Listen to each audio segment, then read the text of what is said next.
Tech y Business llegó el momento de conversar, de iniciar un diálogo. Una buena charla para profundizar ese tema que nos interesa. Quédate en línea con Entrevistas en el Aire.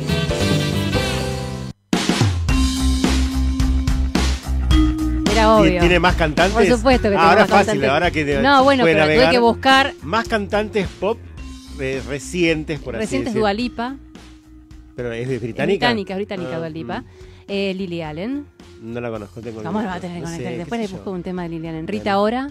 Tampoco la conozco. Amy Winehouse. Amy Winehouse. Se me dejó decirle, se la tomo que cantaba muy bien. Escúcheme, todas estas son cantantes. ¿El resto? Y, no, hay muchas, ¿eh? No, Lily Allen es una para las mayores. Está bien, pero es discutible. Amy no. Son todas cantantes británicas. Sí, pero no cantan como cantan. ¿Como cantan quién? Como Dido. Dido canta bien, pero ahora al lado de ellas también todas cantan muy bien. No me va a decir que no. No digo que no, algunas no. Hay que escucharlas. Es otra cosa. Vamos a someter esto a una playlist en algún momento. Pronto. Muy bien. Se puede encargar de eso. Sí, cómo no. Recién hablábamos de que desmitificamos en este programa a través de un neurólogo el tema de que no existe el multitasking. No existe de ninguna manera. De lo que sí estamos convencidos de que existe es el burnout, es el síndrome de que estar viene quemado. Una cosa trae a la otra, Exactamente. ¿no? Estamos hablando de esto mismo. Entonces, en el marco del Día Mundial de la Seguridad y la Salud en el Trabajo, nos enteramos que el 65% de los trabajadores de Argentina, 65%. Es enorme. De los trabajadores en Argentina afirma haber sido afectado por el síndrome de burnout. Bueno, mira, esa cifra un poco se condice con esta, que dicen el 78% de los trabajadores se siente a disgusto en su lugar de trabajo. Sí. O sea, no le gusta donde trabaja. No, tal cual. 78%. Y algunas razones, y como mayoritaria razón, aparece el mal jefe. Claro, o sea, alguien que te hace la vida realmente difícil. Estamos en comunicación con alguien que sabe mucho más de esto que nosotros, con Julián Blaustein, que él es manager de cultura y desarrollo de Adecco Argentina, que entre otras preguntas le quiero saber si estas cifras de Argentina, como es una empresa multinacional, también se ven en otras partes del mundo. Julián, ¿cómo te va? Muy buenas tardes o noches. Vivi y Leandro, te saludamos.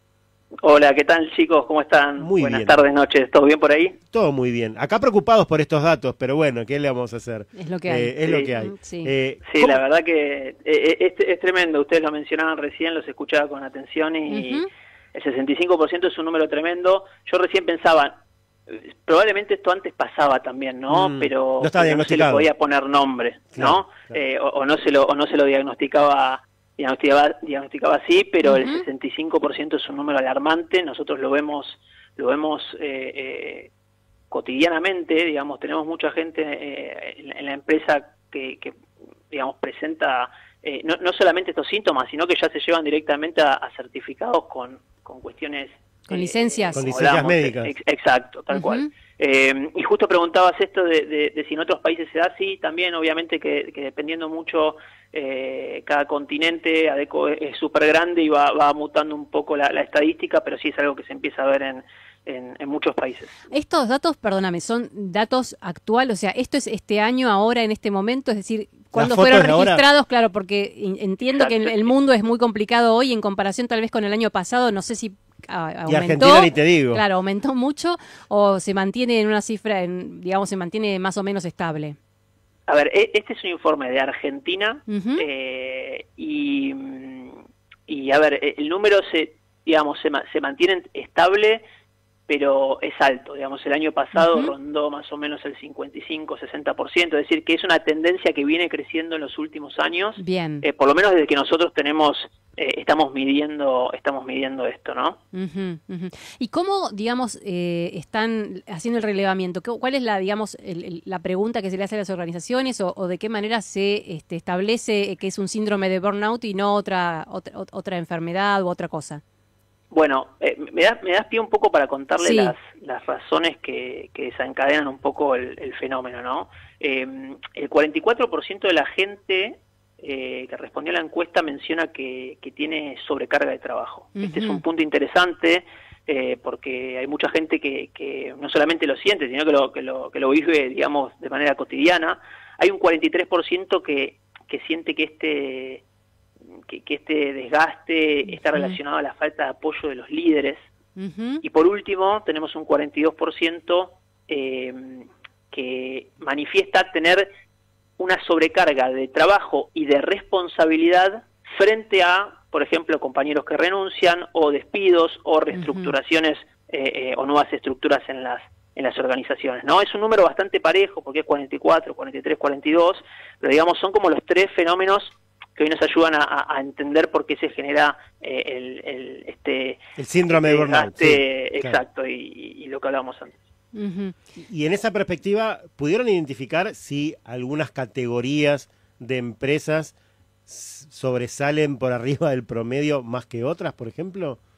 Digo, no sé. Mirá, nosotros en este caso no lo medimos por, digamos, no lo medimos por organización, no lo medimos porque somos muy cuidadosos con, digamos, con cuidar el anonimato de cierta información, por ende hoy no lo tenemos medido de esa manera, pero sí tenemos, por ejemplo, medido a través de generaciones, ¿no? Y es muy interesante porque la generación Z, llamada también centennials, que son los más jóvenes, los que están ingresando al mercado de trabajo, presentan números que son interesantes para mal, no para bien, ¿no? Pero digamos que les cuesta canalizar esto y que lo manifiestan también. Hablando sin saber, te diría que también podemos pensar que es una generación de cristal, por ahí decirlo. Pero lo digo sin saber, lo digo preguntando de ignorante también.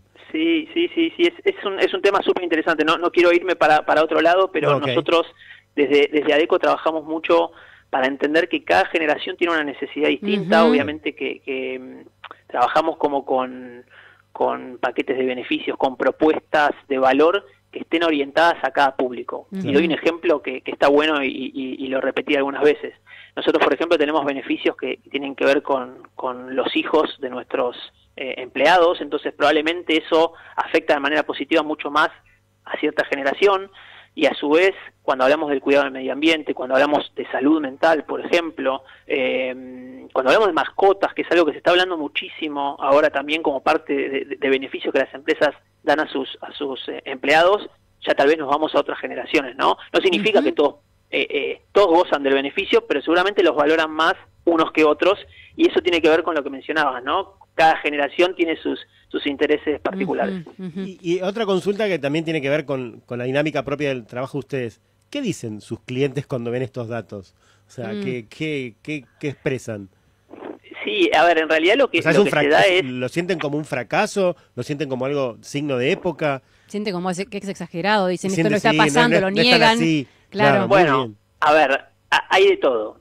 La realidad es que hay de todo, digamos, están tal vez las organizaciones que tienen compuestas de gente más grande, que tienden a en principio negar la realidad, por decirlo de alguna manera, y después sí enfrentarla, pero sobre todo lo que hacemos es compartirlo, pero escucharlos, ¿no? Porque ellos también tienen y viven esta realidad. Entonces es un poco entre todos generar conciencia. Ya diría que sorpresa no, porque es algo que se viene, como les mencionaba al inicio, ¿no? Repitiendo en los últimos años, creciendo un poquito, pero que se viene sosteniendo más o menos en estos números. Entonces es, bueno, ¿qué tenemos que hacer para que esto se empiece a reducir y la gente pueda disfrutar un poco más de su jornada? Porque 8, 9, 10 horas trabajando en un lugar, pasándola mal, la realidad es que no le sirven a la persona, pero tampoco le sirve a la organización. Julián, ¿y notaron algún impacto adicional a partir de la vuelta a la presencialidad? Digamos que las empresas exigen ahora, antes había una cierta flexibilidad y ahora esa flexibilidad es cada vez menor. Bueno, es un punto muy muy interesante. Nosotros, a ver, entendemos acá, y acá vuelvo un poco con las generaciones, porque también, digamos, es importante partir de esa base. La flexibilidad en todo su esquema, y dentro de eso, hablando de lo que es home office, genera impacto, ¿no? Sobre todo en aquellas organizaciones que pasaron, por ejemplo, durante la pandemia y en la post-pandemia a tener un esquema donde no iban a la oficina, a volver, no de modo paulatino, sino casi ahora en un esquema full presencial. Bueno, tiene un impacto esto. Honestamente no lo tenemos medido en términos de salud mental, pero sí en cuanto a incomodidad, ¿no? y a insatisfacción. Y con esto me refiero puntualmente a que ya, sobre todo la generación de los más jóvenes, se empieza a identificar con otras cuestiones. ¿Qué quiero decir con otras cuestiones? Ya no alcanza el salario, por decirlo de alguna manera, Claro. y tampoco los beneficios. Ya va más allá, va por la flexibilidad, y en cuanto a flexibilidad, todo lo que incluye eso, no es solamente esto que hablamos de home office, sino es, yo tengo que ir al médico y no tengo que estar pidiendo digamos, claro, permiso hasta el dueño o hasta el CEO para poder escaparme un rato o a dar una vuelta o a lo que sea. Desde ahí hasta vivir como un esquema de cierta flexibilidad. Entonces, fíjense que, por lo menos para mí, me resulta súper interesante porque las empresas que se posicionaban de una manera, sobre todo en cuanto a propuesta de salario, tienen que repensar su propuesta. ¿Por qué? Porque ya no alcanza. Digamos, si vos pagás un salario muy bueno, pero tu propósito como empresa, y ahí traigo otro tema, va en contra de los ideales de esta, digamos, nosotros llamamos del talento, probablemente no te elijan, ¿no? Entonces, hoy que se habla mucho de marca empleadora y además es un tema súper interesante y creo yo que es lo que viene en el futuro muy, muy, muy inmediato, que es cómo captar a esos perfiles que ya no te eligen solamente por una o por dos cuestiones, sino por otros temas. Sí, por las variables blandas, por así decirlo también. Sí. Julián, te agradecemos mucho la comunicación con nosotros. Buen fin de semana y gracias por quedarte hasta esta hora charlando Esperando el con llamado, nosotros. Sí. claro, gracias. Por la Por buena favor, onda. gracias a ustedes. Lo que necesiten, súper a disposición de parte de todo ADECO. Gracias, Muchas Julián gracias. Blaustein, Un abrazo. manager de Cultura y Desarrollo de ADECO Argentina, aquí hablando justamente sobre el día, conmemorar el Día de la Mundial de la Seguridad y la Salud en el Trabajo, que claramente nosotros estamos muy mal Claramente no rankeados. tenemos. No tenemos.